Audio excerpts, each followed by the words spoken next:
susunod na programa ay rated G. Ito ay pwede sa lahat ng manonood.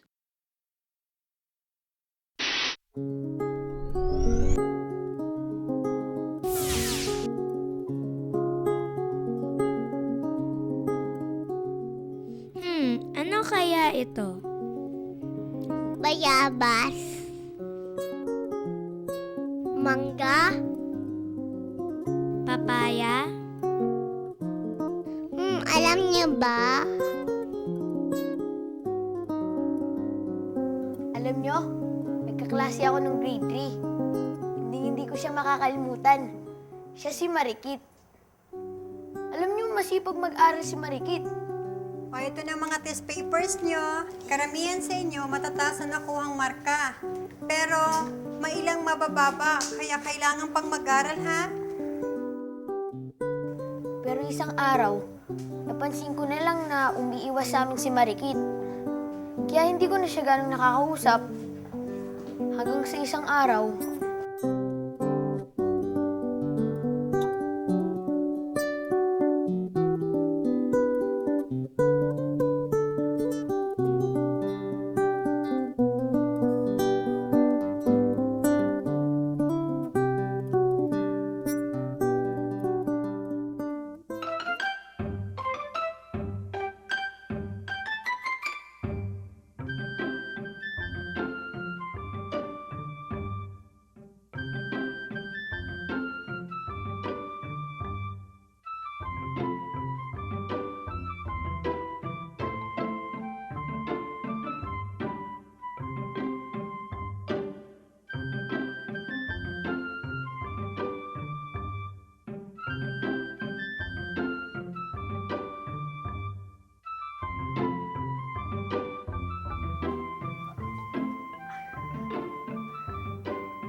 ang sarap nito! Patay!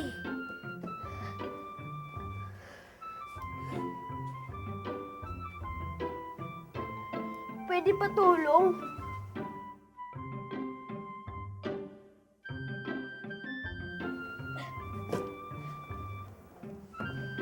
Kaya pala. Kaya pala ano? Kaya pala Bot ang pangalan mo. Mahilig ka sa mga bubot na bayabas. Mga bubot yung pinitas mo eh. Di pa makakain ng mga yan. Ha? Mahilig nga ako dito eh.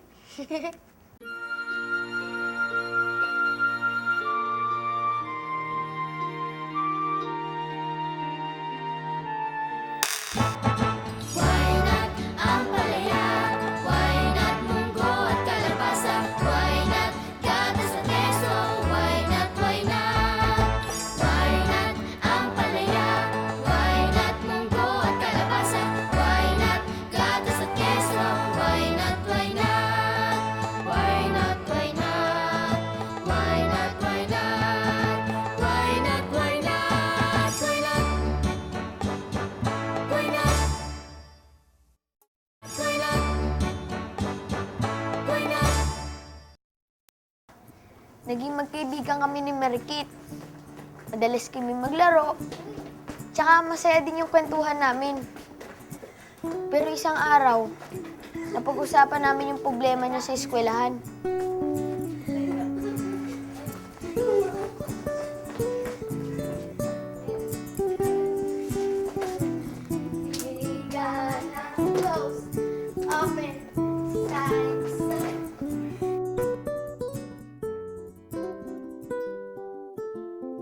Bakit parang umiiwas ka sa mga kaklase natin? Nahihiya ako kasi mabababa ang grades ko. Mababa? Bakit? Parang hindi kasi ako ginaganahang mag-aral ngayon. Bakit? Hindi ko alam. Basta kapag nagbabasa na ako o nagsusulat, sumasakit na ang ulo ko. Sumasakit ang ulo? Sabi mo na ba yan sa nanay mo? Nagpatingin ka na ba sa doktor? Sa doktor?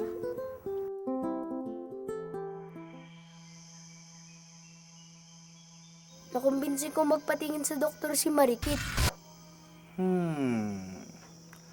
Alam ko na kung bakit di ka na ginagana mag-aral.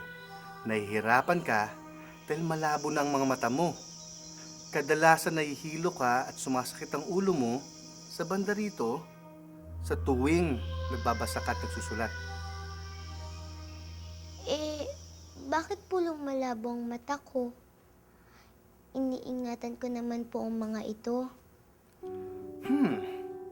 Mahilig ka bang kumain ng mga pagkaing mayaman sa vitamin A? Katulad ng mga luntian at dilaw ng mga gulay at prutas? Hindi po eh. Yan ang kadalasang dahilan ng panlalabo ng mata ng mga kabataan. Ang kakulangan sa vitamin A na makukuha mo sa itlog, karne, luntian at dilaw ng mga prutas at gulay. Ano pong gulay, Dok? Gulay tulad ng kalabasa. Kalabasa?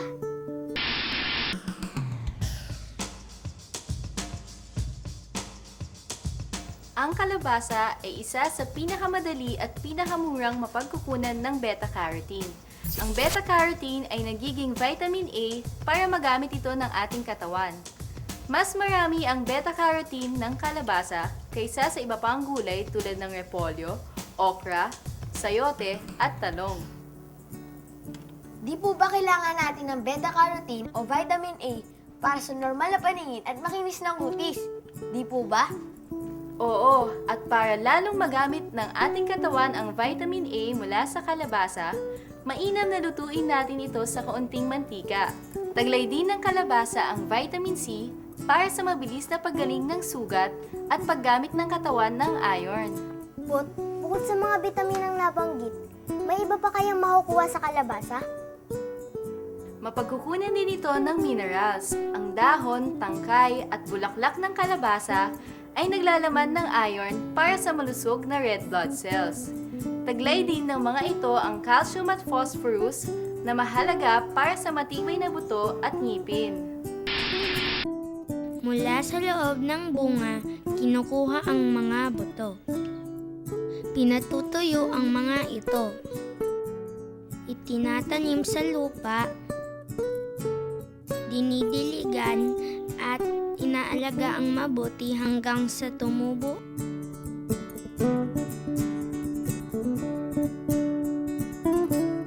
At lumaki. At hanggang sa magkabunga.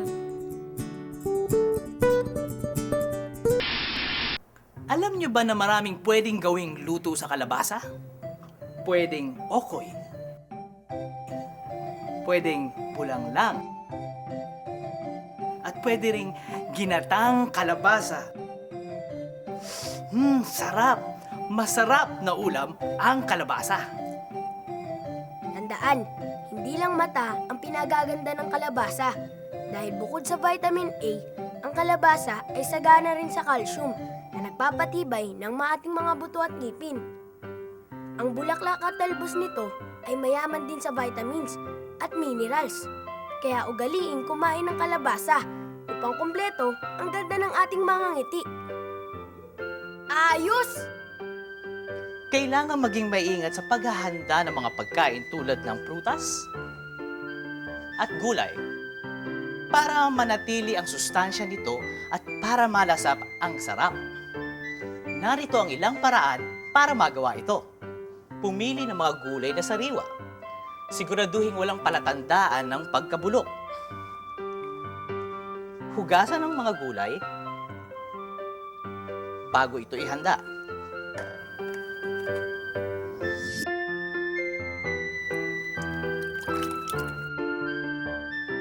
Balatan o hiwain lang ang mga hinugasang gulay bago ito lutuin.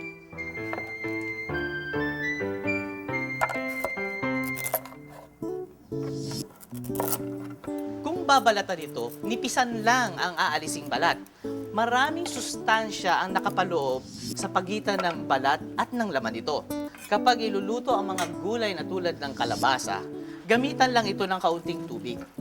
Pakuluan hanggang sa lumambot, pero huwag masyadong malambot o malabsa. Ang madadahong gulay naman ay dapat lutuin pagkapitas nito.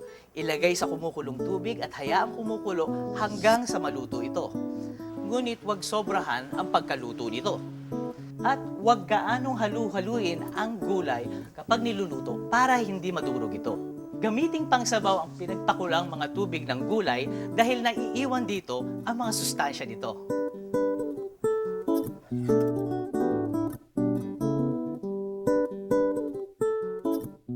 Ang anak ay nakaupo na. Ang inay gumagapang pa. Alam niyo ba kung ano ito?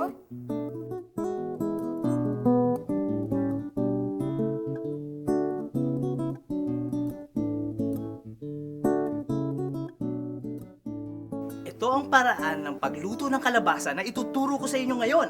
Ang paggawa ng kalabasa macaroon! Yes! Alam nyo ba na ang kalabasa ay hindi lang pangulam? Ito ay pwede rin gawing pang merienda o panghimagas o dessert. Talaga po? Ang kalabasa ay pwede rin gawing kutsinta, flan, at maha, at macaroons. O kaya ng iba't iba pang klasing pagkain. Mahirap po bang gawin ang macarons? Madali lang. Ang kailangan mo lang ay tinunaw na margarina, asukal na puti, itlog, gatas na kondensada, kinudkod na nyog, harina, dinurog na kalabasa, at vanila. Handa na ba kayo? Opo! Batihin muna ang itlog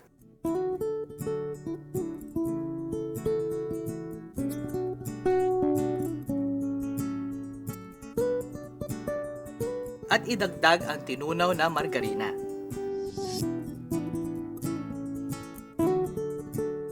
Pagkatapos ay paghalu-haluin lang natin ang lahat ng sangkap. Ang kinudkod na nyog, ang dinurog na kalabasa, ang asukal, gatas, harina, at vanila. Bago ilagay sa maliit na lalagyan. At lutuin sa oven ng 35 minuto.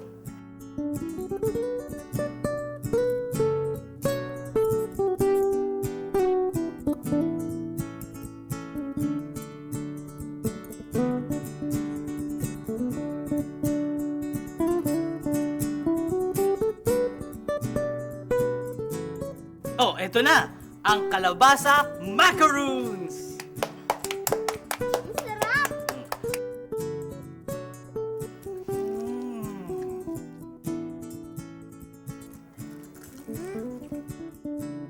Mga mami, pwede nyo ring subukang gumawa nito. Diba, kids?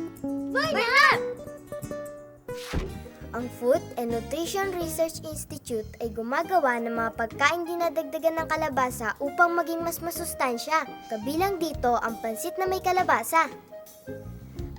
At sadya ring malikhain ang maraming Pilipino. Para may value added ang kanilang produkto, dinadagdagan ito ng mga sangkap upang mas maging masustansya ang mga ito. Kaya may iba't ibang baked products na may kalabasa ang pinagbibili. Magandang pamerienda para sa mga bata at matatanda.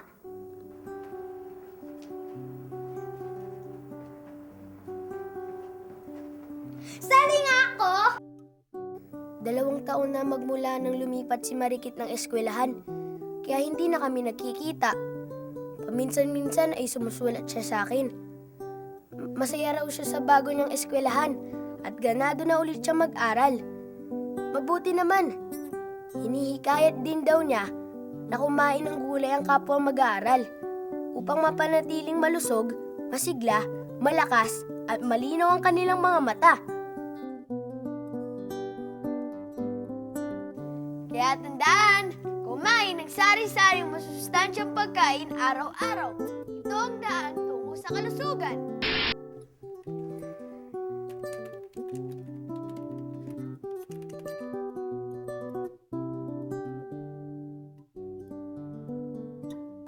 Oh, tapos na ba yung ginagawa mo? Hindi pa eh. At saka bawal mo pang makita. Eh, kailan? Pagtapos na, pwede mo nang makita. Tsaka, ano nga palang ginagawa mo dito? Tinanan kita niya, no? Ano yan? Kutsentang may kalabasa. Naisip ko kasi na pagod na ang mga mata mo sa paggamit ng computer. Kaya kailangan mo ng sustansya. Ayos! Salamat ah! Tara, kainin na natin sa labas. Sige.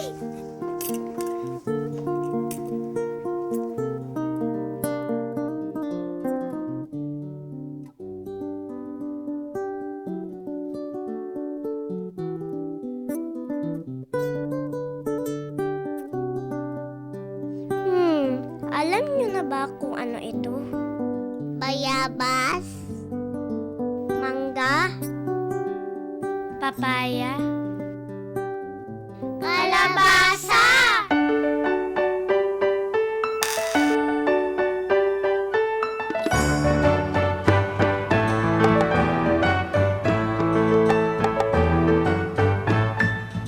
Sari-saring pagkain araw-araw.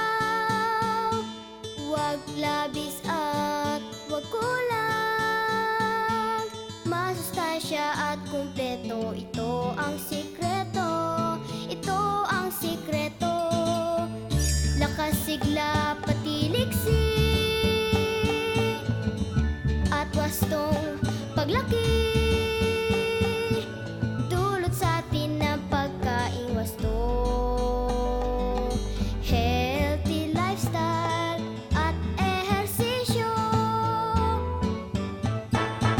Why not ang palaya? Why not munggo at kalabasa? Why not gatas at keso?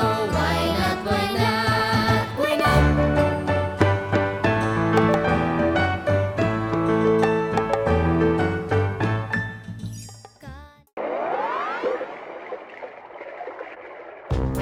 Umiwas sa sakit at gastos. 5 servings lang ng prutas at gulay araw-araw, may panlaban ka na. Sa sari-sari at makulay na prutas at gulay, ligtas ka na sa panganib ng buhay. Wastong nutrisyon, alamin, gawin at palaganapin.